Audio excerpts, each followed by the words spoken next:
नमस्कार, मेरा नाम अर्चिशा तिवारी है। मैं Maheshwari public school girls Bhilwara Rajasthan से कक्षा 10वीं की छात्रा हूँ। आज मैं आप सभी के समक्ष हमारे ग्रीष्मकालीन गृह कार्य के अंतर्गत प्रेमचंद कृत कहानी शतरंज के खिलाड़ी का सार प्रस्तुत करने जा रही हूँ। सुनिएगा। नवाब वाजिद अली शाह का समय था। संपूर्ण लखनऊ विलासिता के रंग में डूबा हुआ था। कोई गायन में, कोई नृत्य में, कोई अफीम में। अमीर क्या, गरीब क्या, हर कोई इस रंग में डूबा हुआ था। दुनिया में क्या हो रहा है इसकी किसी को खबर ना थी। कोई चौसा खेल रहा है, कोई पौबारा, और कोई शतरंज के इस संग्राम में लगा हुआ है। और लोगों का मानना यह था कि शतरंज खेलने से बुद्धि तीव्र होती है और कठिन निर्णय आसानी से लिए जा सकते हैं। मिर्ज़ा सज्जाद अली और मीर रोशन अली दोनों शतरंज खेलते थे और वे दोनों इतना ज़्यादा शतरंज खेलते थे कि उन्हें ना दिन का पता चलता था और ना ही रात का। ये दोनों मिर्ज़ा साहब के यहाँ शतरंज खेला करते थे। मिर्ज़ा साहब के नौकर और उनकी बेगम इससे परेशान आ चुकी थी और वे लोग कहते थे कि इससे लोगों के घर उजड़ जाते हैं, जायदाद लुट जाती है और कुछ भी शेष नहीं बचता। एक दिन बेगम ने शतरंज उठाकर ही बाहर फेंक दिया।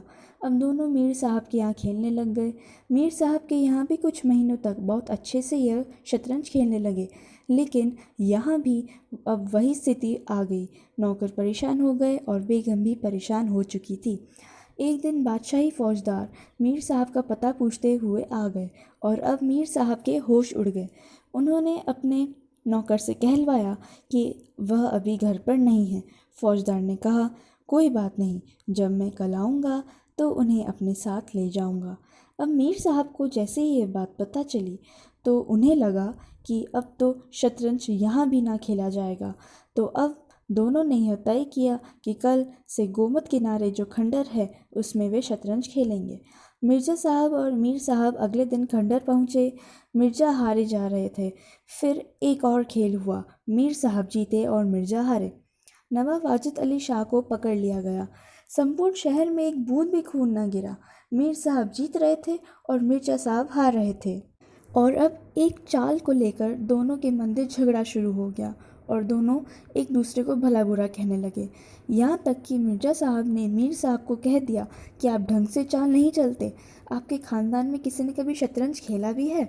और इस वाद विवाद के बाद दोनों के मध्य संघर्ष हो जाता है और दोनों अपनी अपनी तलवारें निकाल लेते हैं और एक दूसरे के ऊपर वार कर देते हैं, जिससे दोनों जख्म खाकर गिर जाते हैं और वही तड़प तड़प कर मर जाते हैं।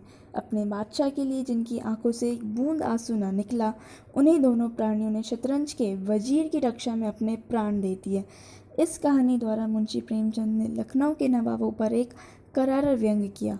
भाव यह है कि अगर समय रहते सभी लोग अपनी स्वाधीनता का सम्मान करते तो परतंत्रता ना देखनी पड़ती। धन्यवाद।